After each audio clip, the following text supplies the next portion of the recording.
Hey, welcome back to the channel, everybody. This is gonna be a great day because, well, if all goes to plan, we might wrap up harvest. But unfortunately, we've had some auger trouble and we need to take care of that because nothing's getting inside the grain bin if we don't have a good auger to get in there. So we gotta work on that. But today's video is brought to you by Brunt Workwear. Check it out, new gear. Oh yeah, nice stuff. A little hot to be wearing this today, but soon it'll be really important. And boots. But let's talk about that more later.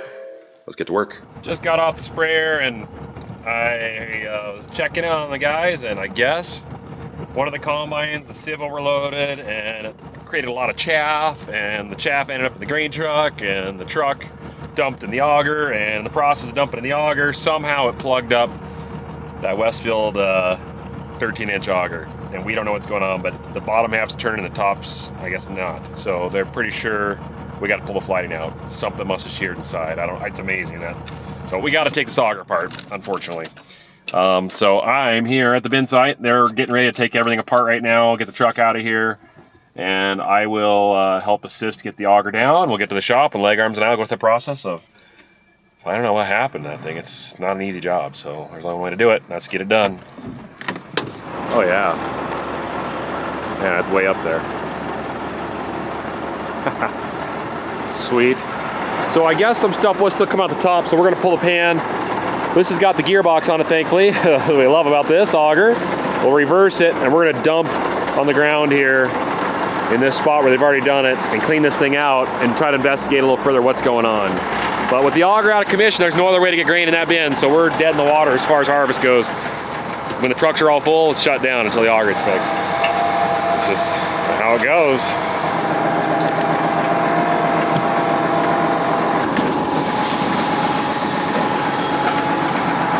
So he's dropping the auger down.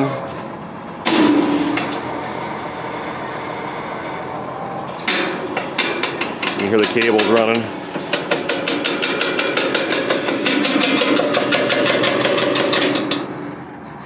Amazing how they build these things.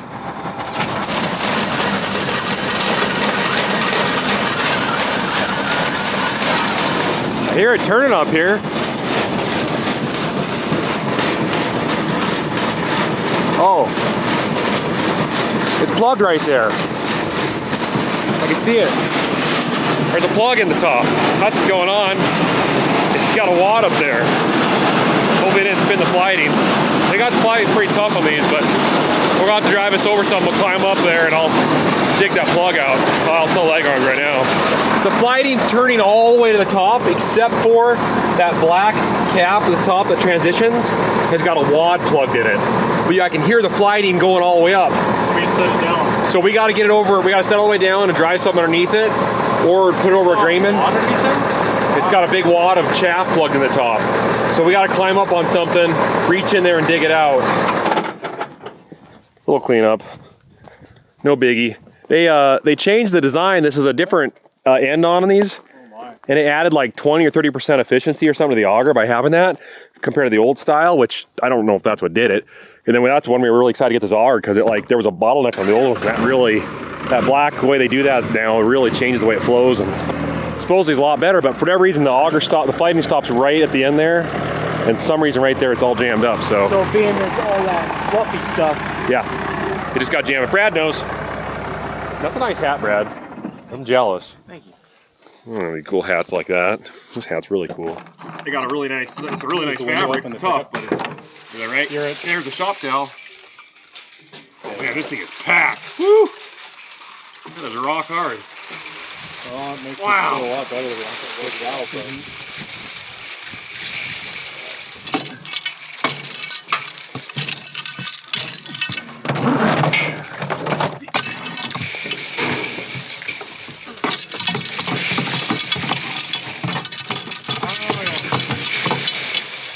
Okay, he's gonna try to run it. We're gonna see if we can bury the Cummins with some more chaff. So it goes down to the air cleaner.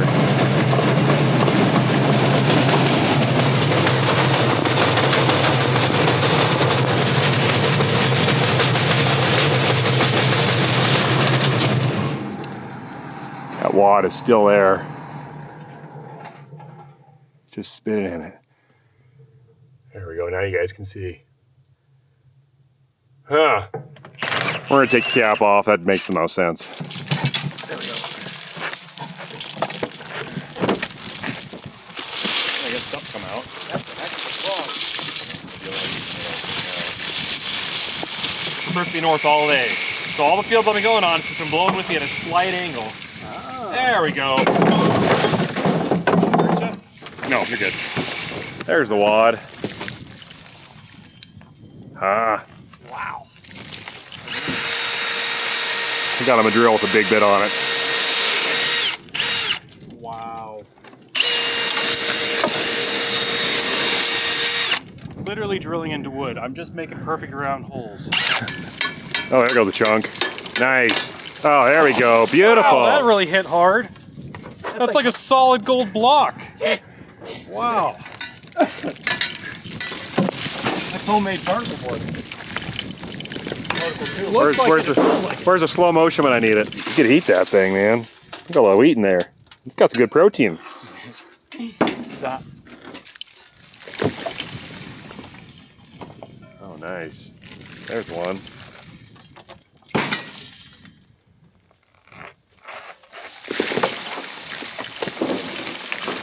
I think Milwaukee's are dust proof.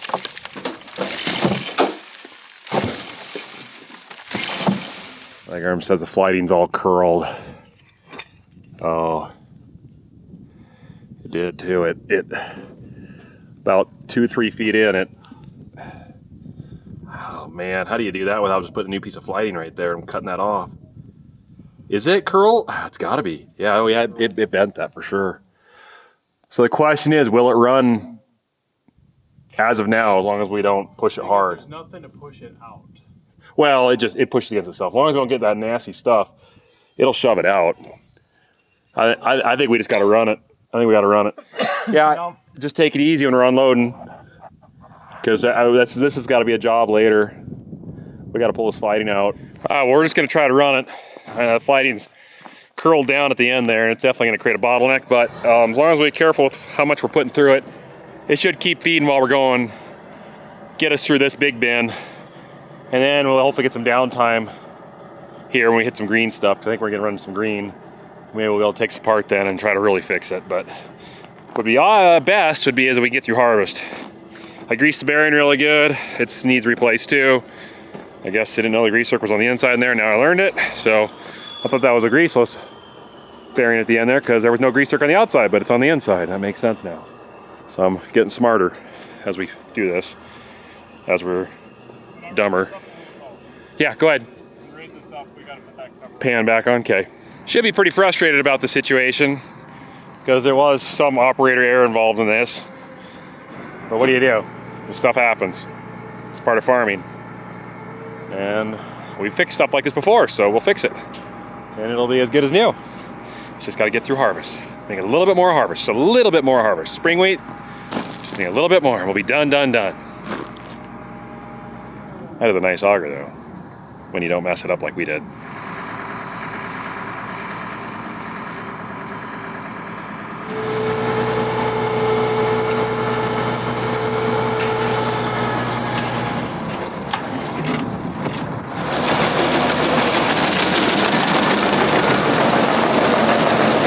Not pulling down, it's not jamming, so that means it's going out the top.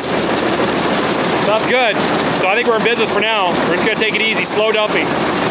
Slow dumping, get through harvest, repair that later. This is what did it the first time. But we're gonna go ahead and try to clean it out. You're just gonna go slow. We'll feed this up in there. There's still grain in it. They'll still take it. It's not like it's bad to put that in there. Out of 30,000 bushels, you got 30 bushels of chaff. It's not gonna make a difference. And the worst that's gonna happen is they dock us a little bit on that load, so might as well get it in the bin. I guess what happened, so they must have had the fan on the combine just a little bit low. It loaded the sieves up, dumped a bunch of chaff into the hopper.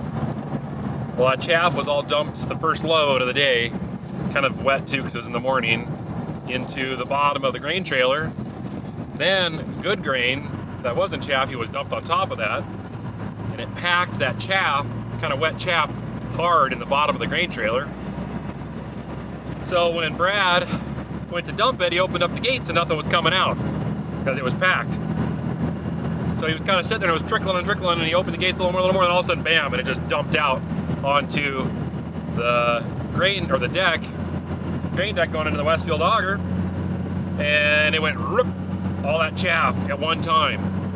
And it created such a wad that when it made it up to the top of that auger, though there was a shop towel, that was kind of weird. I think I just might have stuck up there from sometime else, I don't know. Anyways, that chaff just didn't like the way the end of that auger was, and it got stuck in there and jammed, made a plug. And then he didn't know what was happening, and he's keeping feeding grain in, and it jams it, and it slammed it so hard that the tractor slipped, which interesting, the shear bolt didn't give, which is kind of interesting. It didn't shear or slip clutch or anything, I think it killed the tractor, is from my understanding. So then in the process of trying to get the slug out, when it gave up, then we found out what was going on. There was a slug at the top, had no idea that was what it was. We thought maybe the flighty came apart inside, because that's usually what happens. We've had happen. So when that slug happened, yeah, it curled on the flighting about the last 2 feet, 3 feet of that auger, laid it flat against the tube, the shaft. So it still can push, it still can push grain up. And if it's nice, clean grain, it'll shove it out no problem. We'll just take it easy, let it kind of trickle and push out. But we tried to run a little more of that chaff through there, and it slugged it again. So you just, at this point, we can't run much wet or chaff stuff through that auger. But that bin's half full, and that's our only auger that'll reach that high. So like I said, we're just gonna kind of keep trying to, it's not like it's already damaged. So we'll just keep clipping it along, get through the season. And then we'll take it apart, beef up the end of that with some new flighting, fix that bearing, and be off to the races next harvest when there's quadruple the amount of grain that's got to go through it. Yeah, it's gonna happen. Well, that's a shame about that auger. Really nice auger to have that happen to it. But things happen, we'll get it fixed, and we've got some upgrades coming too for that thing in the future here, so stay tuned for that. We're excited about it. It's gonna make things even smoother, and we like smooth operations. But now that we're back at the shop office, let's talk about today's video sponsor. That's Brunt Workwear. I'm sure you're thinking boots. Yes, they make excellent boots, but there's more to the story. Lots of workwear. That's why it's called Brunt Workwear. This is a Levin hoodie. Oversized hood for hard hat compatibility, oversized front pocket for all that, well, you know, we put everything in there. And then drop shoulder seams for a little more comfortability, but it's lightweight, comfortable, stylish, and they got a few of them. This is the Shelvin. Very similar to the Levin, but this one's a little heavier, mid-weight, so a little warmer. Water repellent finish. It's got buttons for the neck to tighten up tight for when you get that cold weather out there that we don't have yet, but it's coming. Also, a hidden pocket inside the giant pocket to put your phone in. It's stretchy. You can't really see it. I'll show you guys, but it's in there. Just gonna have to trust me on this one. Nice hoodie as well. Probably will get used a lot in about 3 months when it gets that cold. How can I talk about Brunt Workwear without, you know, talking about a boot? This is the Ring composite toe waterproof boot. Lightweight, waterproof, up to 575 degree temperature soles. Electrical hazard rated. These are nylon blended textile, abrasion resistant, but breathable, flexible, and adaptive to whatever you're putting them through. Not your typical leather work boot, but definitely nice to try something a little different. I am liking these so far, so we'll put them through the paces. Got a long winter ahead of us, so get ready to get used, boot. So again, thank you, Brunt, for supporting our channel by sponsoring this video. And for those that would like some Brunt Workwear, go to bruntworkwear.com/Welker10 to get $10 off your order. Or just use the promo code Welker10. And if you don't know how to get there, go to the link in the description. It's there. Click it. It'll take you right where you need to go. Lots of goodies. So let's get back to the combine. Let's get to work, and let's finish this harvest. All right, see you out there.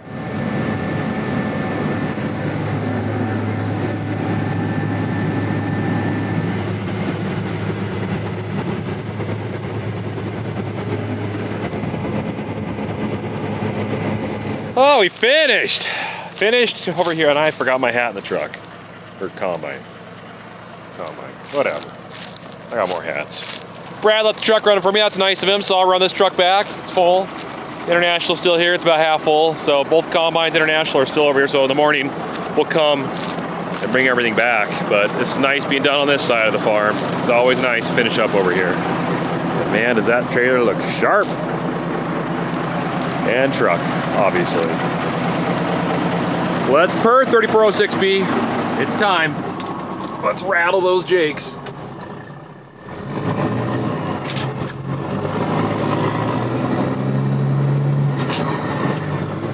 Yeah, this is why we got a grain cart and a tractor to pull it. It's hard on trucks driving these fields. The steering wheel just chattering like crazy. And here's the first hill. Best thing to do, put it in a low gear and grind away. Jason can easily stop me on this, so that's nice.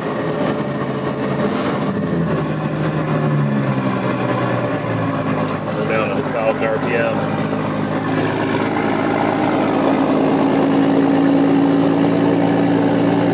Just got the call that the combine's on fire. I don't know the extent of it. I've got some in it. I'll grab this too. So, we had enough guys and the wheat was not yielding very well. So, I've been working on a project at my place with the backhoe, and all of a sudden we got a call saying the combine's on fire. Where's Brad? You here, Brad? Come in. Go and get in. Yeah, we'll run up there, Brad. Where's your truck at? Or you don't have a truck here? I parked over here. Okay. So what they say? You heard them on the radio say there's a fire? Yeah. And I got a hold of your dad on the phone, on the radio, and he confirmed that Brandon said there's a fire. Okay. In the combine. Well, it's hopefully just smoldering. Right. Scott's got the Freightliner. He took off up the road with the fire tamer. I got the water canister. They have water canisters, so. Right. That's what I was hoping. He caught it in time to be able to start dousing with water at least. Yeah, I don't see any smoke on the horizon yet. Oh, it's a 95, 100 degrees out right now. It's getting crispy. All right, well, I got a call. They said they got it out. So, praise the Lord. But we still got the truck. We're still driving here with all the water. And we're gonna investigate and find out why that fire started. Is it something that we can fix? Was there any damage done? There's a bunch of questions we have. So let's find out what's going on here. Whoa, there's sling arms. I don't think I want an accident. Looks like a chopper bearing. In an air traffic control. It's a chopper bearing. I think that's what it is. Hoofta! Gets you racing. I can clear those steps. Did you jump off? I did. Brandon, you're a beast. Wow. It's hot. Is the bearing go out? Is there a canister? No, a screwdriver or something in there? Oh, in here. What started it? Is the bearing bad? Well, that's what I'm thinking. You want this? It's still. I smell it. So you got It's burning right here. I'm trying to get it. I'm like, oh crap. Was there flames coming out of it? Yeah. Mostly smoldering, I think. He smelled Well, it. the bearing, that bearing's fine. There's not an inner bearing. The chopper must have just been getting hot there. I see it's smoke over here too. Steps. Grab that thing. Hey, it was good we had those. So there's flames all over that? Well, when I opened the door, it shot flames. Oh, It's got to be something wrong with this because it's underneath that shaft. so there's the inner bearing possibly?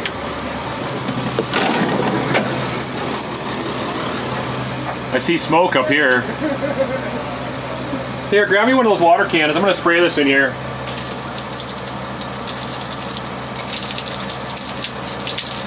Well, that's what I was wondering, if it's just so hot.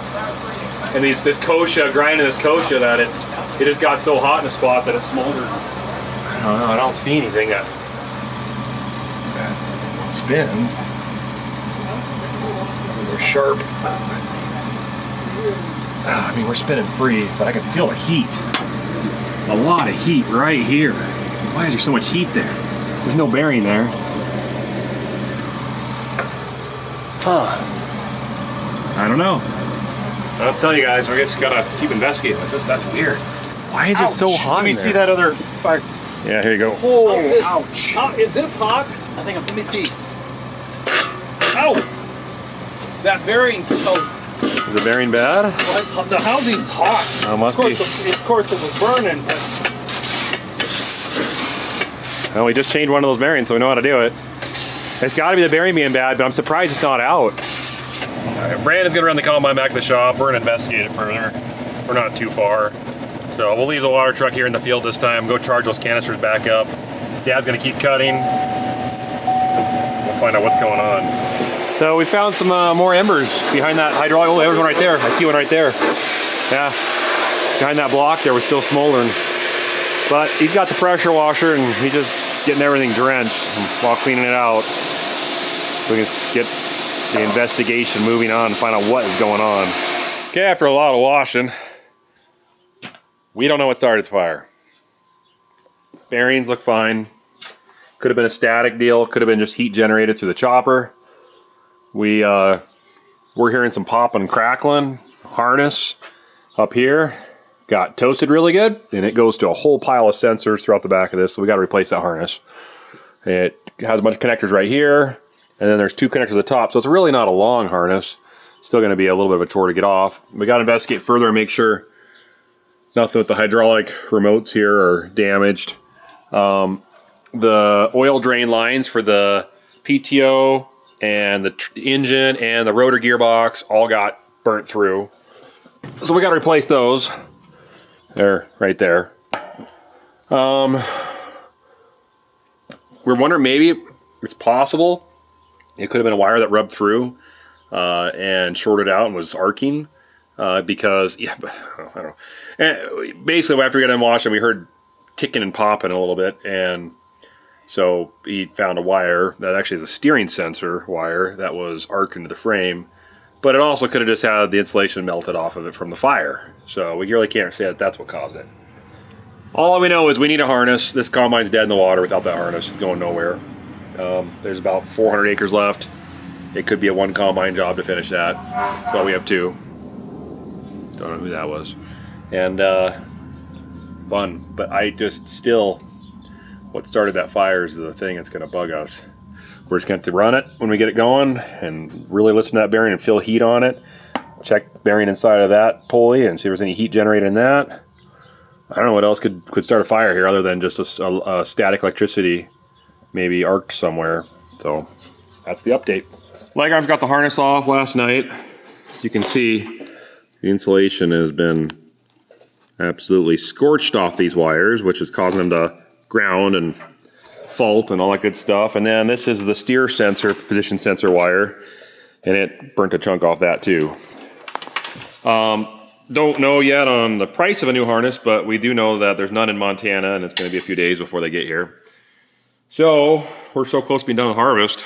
I think I'm going to try to solder this thing back together again. I just don't think it's going to be a big deal. I mean, none of these wires are cut, so I know exactly which wire goes to where. So I just start one at a time and snip, put an end on, snip, put an end on, splice a wire in between. So I'm going to go through, and I'm going to put new wires in between all of this and put the loom back on and tape it up.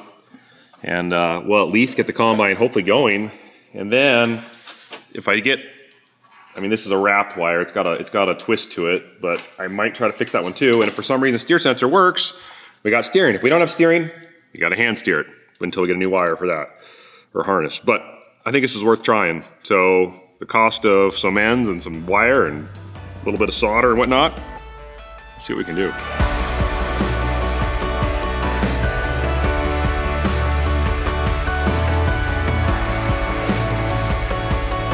Okay. He didn't improve, but he's putting it on. Did I do it right? So this one goes this way. So, fixed, going on. He was able to get a new steering position sensor wire, so that'll run up and around. And then theoretically this combine should be back in business. We'll clean that chaff out up there and send her on the road. While up there, found a crack on the chopper frame. So that needs glued back. And then on top of that over here, just doing a little bit of greasing and right there, the belt is amazingly still on there. It did not come off. Isn't that crazy? It might even run all day like that. But in fact, I think it probably would. But I think I'm going to take this off, try to lightly weld this back on, and then run the season and put that in the notes of needing a new pulley right here. All right, harness is on. Got the new pulley, put the new pulley on. Welding didn't work, so we just got a new pulley. He found 3 fuses that were blown. Replaced that. Part of the battery main power cable out of the battery box got hot. So we cleaned it up, wrapped it new loom. That's taken care of. So he's gonna fire up and see if it runs, see if it throws any codes. got to open the top, get the GPS to work, so that way we can make sure that's good. And then we can, I guess, call Brandon and say, hey, your combine's good, come get it. And then just a couple other little things we got to do on the off season. Actually, a lot of things we got to do on the off season. But hopefully it'll run harvest. We just got a couple more days. Just a couple more and we're done.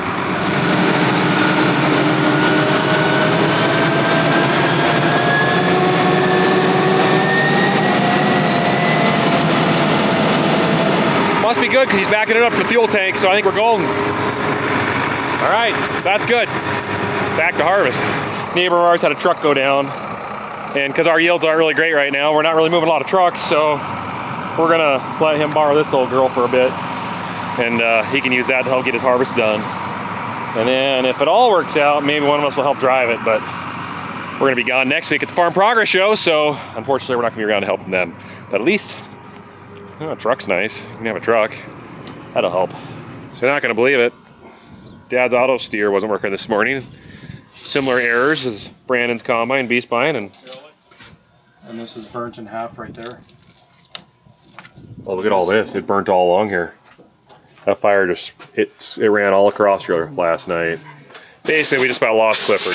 It about burnt up last night. Same spot, so a combination of temperature, it was like almost 100 degrees yesterday, humidity, a lot of kochia we were grinding through in this field, just must have created enough heat in that spot next to that chopper there. Both combines, unreal. So we've never seen this before. So this one isn't nearly as bad. The fire wasn't absolutely crazy like the other one and burnt the harness. So this one, he's got to fix that wire, clean it up, we'll wash it all out, and obviously inspect it and then get this back in the field again. But we're just going to have to really blow it out really good, make sure no chaffs in those areas while we keep going. It's a hot day today too, so could get bad. Well, the harness on this one is a different harness. It got cooked pretty good too, same thing. So I spliced in just like the other one, a whole bunch of wires, cut out a bunch of pieces. Fuses are all good, none of them are blown. So I guess we're gonna try it. No bad pulleys on this thing as far as I can see. We walked around it, greased a little bit, so it should be good to go back to the field. So he's gonna fire it up. We're gonna try running it and see if no alarms come on and if everything runs like it should. I mean, it was harvesting, it just, there were a lot of alarms and no auto steer, but it was pretty bad under there. And thankfully, this combine still exists and not as a big charcoal embered chunk of metal in the field right now. Because it just about was. Oh, I gotta close that door. Yeah, that's the plan this winter. Hopefully, sometime midwinter. We've been talking over for like 3 years now. But in the last 3 years, we've been doing a lot of big stuff. And you guys know what we're talking about. So, winter's when we get to do that kind of stuff. Well, this winter, I think we gotta focus on the farm. As much as we like to do projects for you guys, for our farm. So, I think that's gonna go in the shop. The other one's going in the shop. And we can still make videos while we do it. But we're gonna pull the rotors, we're gonna go through and just try to do as much as we can to get them ready for the next time we have that massive crop, which is next year. We just found another wire that's burnt, so take it back. That's what's going on. All right, well, he had an alarm. Said a knife disconnected or knife something disconnected, so found the wire, it's back there. Somehow we missed it. So we'll replace that one and then be back in business. And we'll see what these storms are gonna do too. Good chance of thunderstorms all day today, so we'll see what happens. Also, something else really strange going on here. Listen to this. Are they gonna stop? It stopped. The cap came off the end of this hub here. Oh, there it goes. You hear me making creaking sounds just sitting here? So, we tried right over here. I'll show you. This is the good side. This cap disappeared. We don't know where it went. It was just gone. It was missing off that side. So I cleaned it up as good as I could, shoved a bunch of grease in it, made a temporary plastic cap, taped it up really good, put it on there, but that makes me a little nervous that something's going on with this wheel bearing. I don't know. You can hear it. We're gonna have to keep a close eye on that, see if it gets through harvest. Maybe jack it up and spin this wheel and see. Or maybe I'll do that right now. All right, I jacked it up. And it sounds fantastic. I know there's no weight on it, but there's not a tick, a clunk, a grind, or anything. That tire's good. The bearings are good, I mean. The bearings are good. So we'll just run it. Here's the connector to that sensor. She's a little charred, right? Household combine is going to smell like smoke all day. We're going to be panicking all day long because every time we walk around, we're going to get a whiff of something burnt. Good morning, everybody. Special day today. Want to know why? No more harvesting. It's over. We did it. 2025's in the books. Combines are parked, still need cleaned out. They finished last night. I've been stuck in that thing. It's fun, I like him. We get along pretty good. He's filled up the fuel right now, so I can't talk long, because otherwise I'm gonna have a big mess over there. But oh, it's good, praise the Lord, we're done. Harvest is over. It was a grind. It was a grind. Yeah. We'll see what happens next year, but it's nice to be done with this one. Whew. Now let's finish some spraying. I better get to it.